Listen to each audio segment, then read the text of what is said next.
사랑하는 성도 여러분, 오늘은 12월 12일 목요일 아침입니다. 오늘 주시는 하나님의 말씀이 참 힘들고 또 답답한 이 코로나 상황 속에서 우리에게 힘이 되는 귀한 말씀이 되기를 소망합니다. 기도하겠습니다. 하나님, 이 시간에 저희들이 참 답답하고 힘든 마음으로 이곳에 있습니다.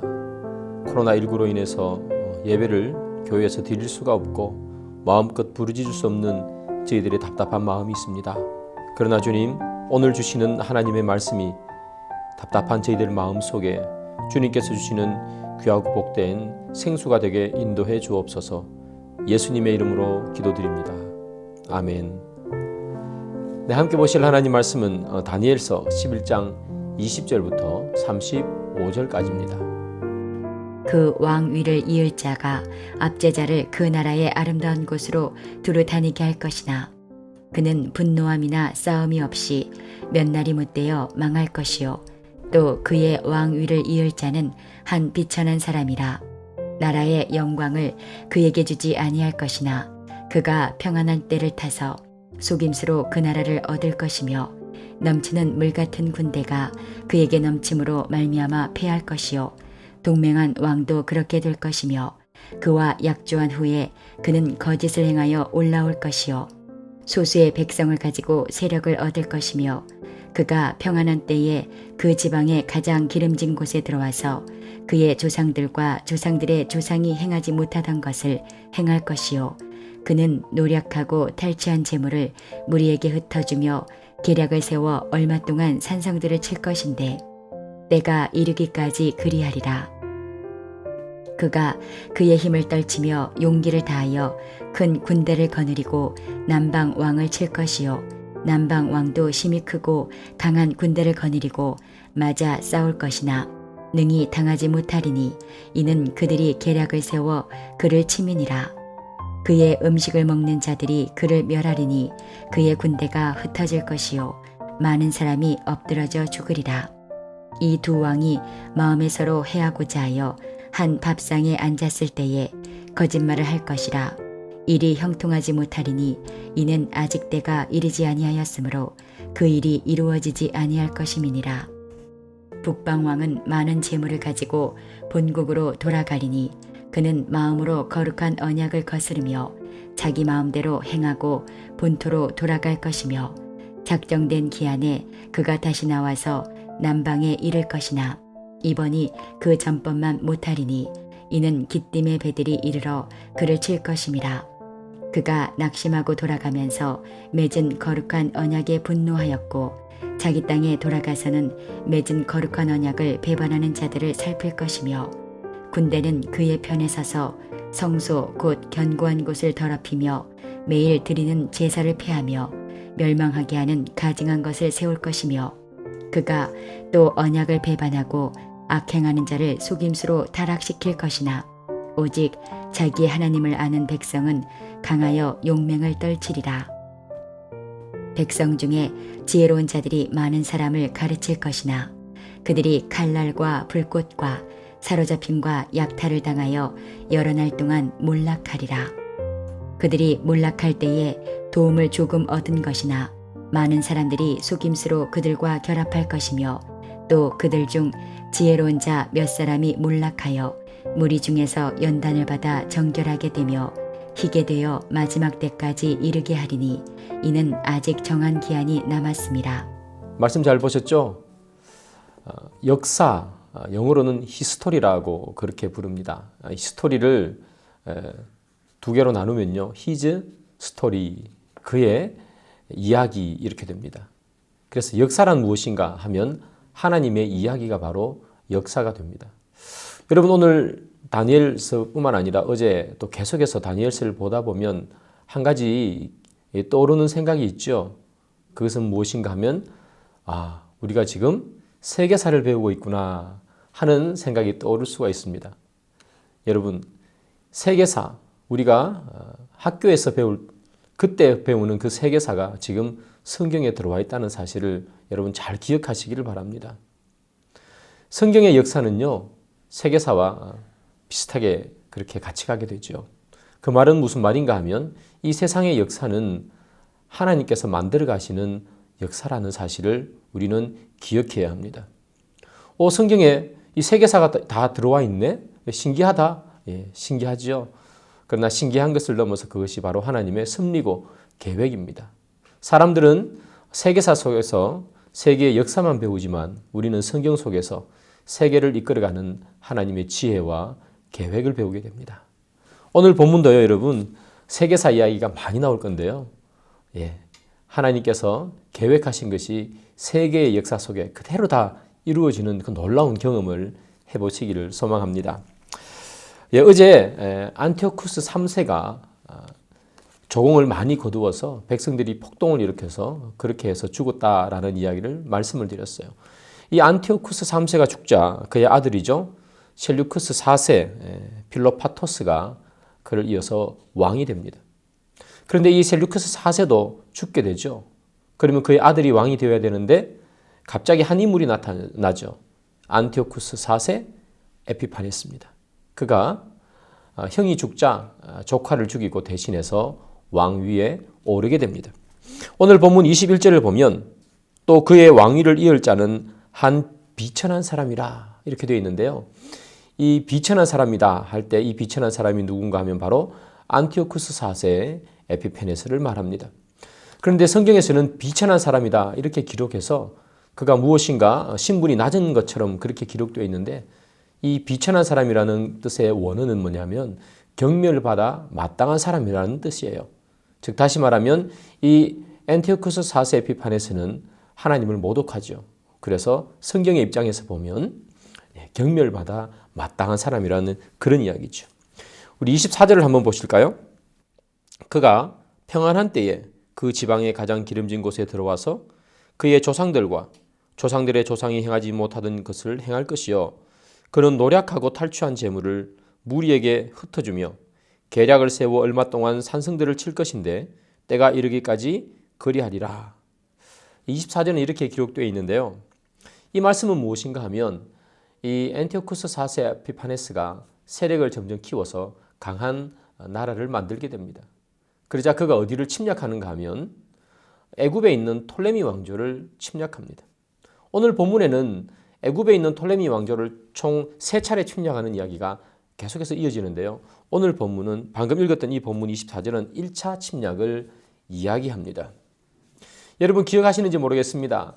알렉산더 대왕이 죽고 난 다음에 헬라 제국이 4개의 나라로 흩어져요. 그 중에 가장 강했던 나라가 바로 북방왕국, 북쪽에 있는 나라와 남방왕국, 남쪽에 있는 나라죠. 북방왕국은 셀루크스 왕조, 남방왕국은 톨레미 왕조다. 그렇게 되어 있습니다. 지금 북쪽에 있는 북방왕, 셀루크스 왕조의 왕이 바로 안티오쿠스 4세 에피파네스죠. 그가 지금 1차로 애굽에 있는 톨레미 왕조를 공격하는 내용이 바로 24절에 있습니다. 그가 남방왕국에 침략을 합니다. 그래서 여기 보면 기름진 곳에 들어와서 이렇게 되어 있습니다. 노략하고 탈취했다라고 되어 있습니다. 그가 톨레미 왕조의 곡창지대 기름진 곳을 침략해서 그곳을 정복시켰다 하는 이야기가 나오고요. 그리고 전쟁에서 승리한 이후에 생겼던 많은 노략물들을 자기 군인들에게 나누어 주는 모습이 24절에 등장하게 됩니다. 그러나 그의 이 권세는 영원하지 못하죠. 24절 끝에 때가 이르기까지 그리하리라 하는 모습 속에서 역사를 주관하시는 하나님을 보게 됩니다. 그가 1차 애굽 침략이 끝난 다음에 다시 2차로 애굽에 있는 톨레미 왕조를 공격하는데 그것이 바로 25절부터 27절 사이에 있습니다. 이 안티오쿠스 4세가요. 애굽에 있는 톨레미 왕조를 공격하는데 그때 톨레미 왕조를 다스리던 사람은 바로 톨레미 6세였습니다.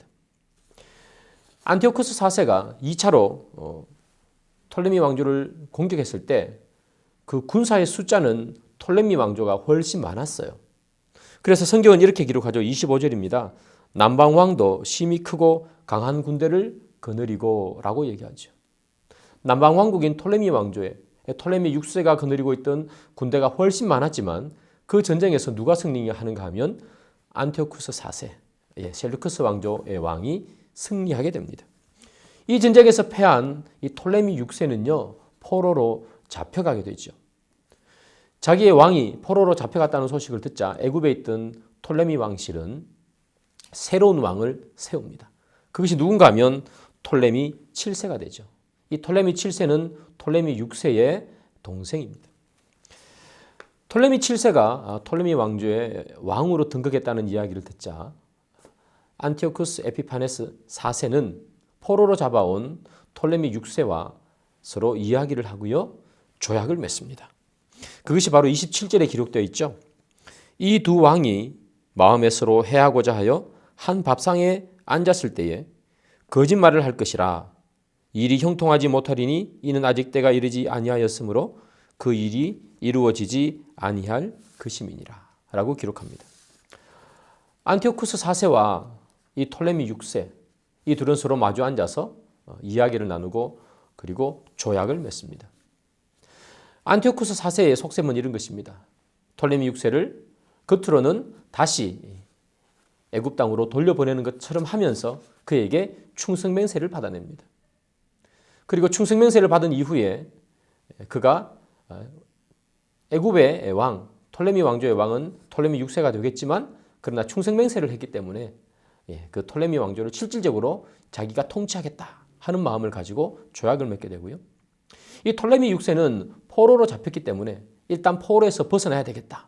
그 마음이 있었어요. 그리고 그에게 안티오쿠스 4세에게 충성맹세를 하게 되는데 이것 또한 거짓 충성맹세죠. 거짓으로 충성맹세를 하고 내가 본국으로 돌아가야 되겠다 하는 마음으로 둘이 한 밥상에 앉았다라고 얘기하죠.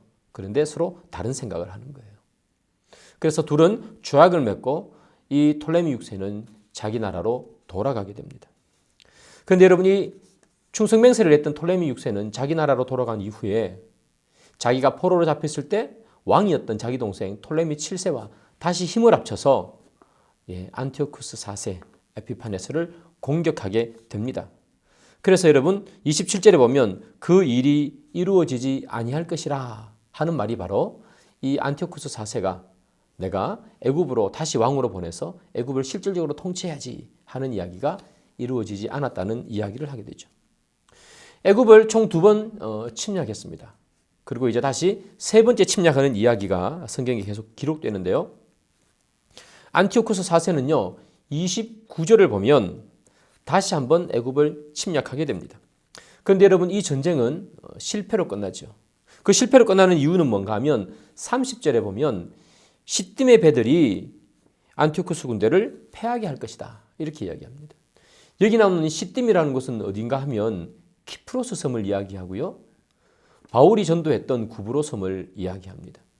그 시딤에 로마 군대가 주둔해 있었습니다. 그래서 밀려오는 그 안티오쿠스 4세 아피파네스의 군대를 막아서죠. 그리고 다시 본국으로 돌아갈 것으로 명령합니다. 그래서 군사적으로 약했던 이 안티오쿠스 4세 아피파네스는 다시 그 말머리를 돌려 본국으로 돌아가게 됩니다. 그래서 그의 3차 침입은 실패로 끝나게 되는 거죠. 이 로마 군대에 의해서 그의 목표가 이루어지지 않아서 분한 마음이 그는 들었죠. 그래서 30절에 보면 거룩한 언약에 분노했다 이렇게 됩니다. 그가 분한 마음을 가지고 돌아가는 길에 이 이스라엘의 못된 짓을 하는 거예요. 그것이 바로 거룩한 언약에 분노했다는 겁니다. 하나님을 모욕하고 더럽히는 일을 했어요. 그런데 여러분 또 30절에 이런 말씀이 있습니다. 거룩한 언약을 배반하는 자들을 살필 것이다 하는 말이 있죠. 거룩한 언약을 배반하는 자들을 살핀다는 이야기는 뭐냐 하면 이스라엘 백성들 중에 유대인 중에 율법을 어기고 하나님의 말씀을 어기고 그의 몸을 여기 나오는 안티오쿠스 4세에 의탁하는 사람들이 있었어요. 이 안티오쿠스 4세는 그 사람들을 잘 보살펴 주었다 하는 이야기가 바로 이 이야기가 되는 것입니다. 31절에 보면요. 이제 안티오쿠스 4세 에피페네스의 아주 악행이 나오게 되는데요. 먼저는 매일 드리는 제사를 폐했다 그랬습니다. 제사를 드리지 못하게 한 거죠. 그 다음에 가증한 것을 세우게 되는데요. 이 가증한 것이라는 것은 제우스 신상을 성전에다가 성소에다가 세우는 것을 이야기합니다. 그리고 32절을 보면요. 안티오쿠스는 자신의 헬라화 정책 이것을 지지하는 유대인들을 모으는 거죠. 그리고 그들에게 재물과 권세를 주게 됩니다. 그런데 이스라엘은요, 이 안티오쿠스의 그런 권세에 굴복하는 사람만 있는 것이 아니라 거기에 대항하는 사람도 있죠. 그래서 32절을 보면 오직 자기의 하나님을 아는 백성이라고 표현되어 있습니다. 하나님을 아는 백성도 있고 그 다음에 이 안티오쿠스 4세를 따르는 백성도 있었습니다. 이 하나님을 아는 백성은 용맹을 떨친다 이렇게 되어 있죠. 용맹을 떨친다는 이야기는 무슨 말인가 하면 그들이 하나님의 말씀에 어긋나지 않도록 안티오쿠스 4세에게 대항하고 또 저항하는 이야기들을 말하는 것입니다. 박해의 시간이 왔습니다. 여러분, 박해의 시간이 오면 두 종류의 사람이 있습니다. 안티오쿠스 4세가 성전을 모독하고 제사를 방해하고 박해를 하게 되죠. 유대인들을. 이 박해의 시대에 두 종류가 있습니다. 어떤 종류인가 하면 첫 번째는 그 박해하는 사람들에게 몸을 의탁해서 일신을 영위하는 사람들이죠. 성경에 보면 이런 사람들이죠. 아까 앞에서 본 것처럼 거룩한 언약을 배반하는 자들을 의미합니다. 그 사람들은 잠시의 영달을 위해서 복음의 말씀을 던져버립니다.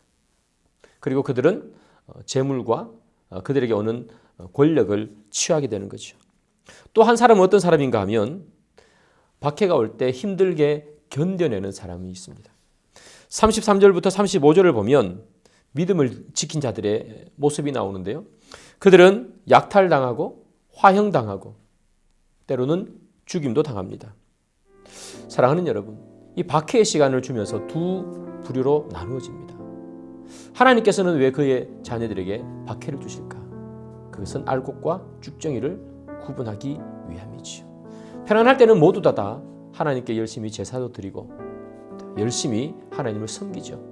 그러나 박해의 시간이 오면 진정 알곡이 무엇인지 쭉정이가 무엇인지 드러나는 것이죠.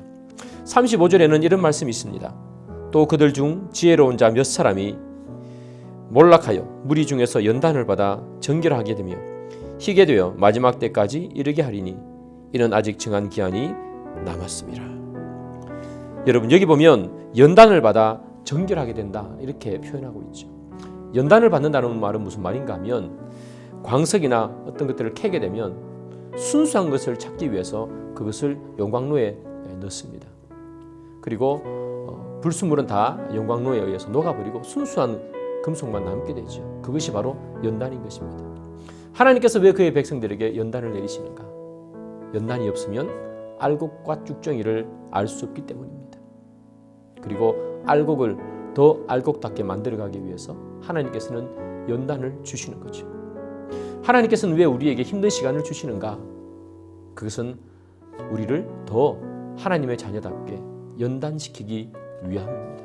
사랑하는 여러분, 여러분 가운데서 어떤 어려움과 어떤 고난을 지금 당하고 있습니까?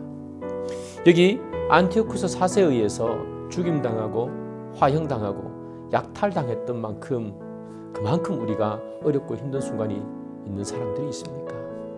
이분들도 믿음으로 다 이겨냈으니 사랑하는 여러분, 우리에게 다가오는 고난과 어려움도 이겨낼 수 있는 우리가 되기를 소망하고요. 작은 아픔, 작은 시련, 때로는 큰 아픔, 큰 시련이 우리에게 찾아올지라도 하나님께서 우리를 연단시키는 과정인 것을 꼭 기억하시고 믿음으로 이겨내시는 여러분 되기를 소망합니다. 그래서 여러분, 오늘 성경에 나오는 것처럼 거룩한 언약을 배반한 사람들이다 라는 이야기를 듣지 않는 저와 여러분 되기를 소망합니다. 기도하겠습니다. 주님, 감사합니다. 거룩한 언약을 배반하지 않는 저희들 되게 도와주시고 세계의 역사 속에 굽이굽이 흘러가는 하나님의 발걸음도 함께 보는 저희들 될 수 있도록 주님 인도하여 주옵소서. 예수님의 이름으로 기도드립니다. 아멘. 네, 코로나19가 계속해서 더 심해지는 것 같습니다. 여러분 기도하시면서 또 나라와 교회를 위해서 꼭 기도해 주시고요. 여러분들도 또 건강 잘 챙기셔서 다시 얼굴을 보면서 예배 드릴 수 있을 때 기쁨으로 함께 예배 드릴 수 있도록 많은 기도 부탁드리겠습니다.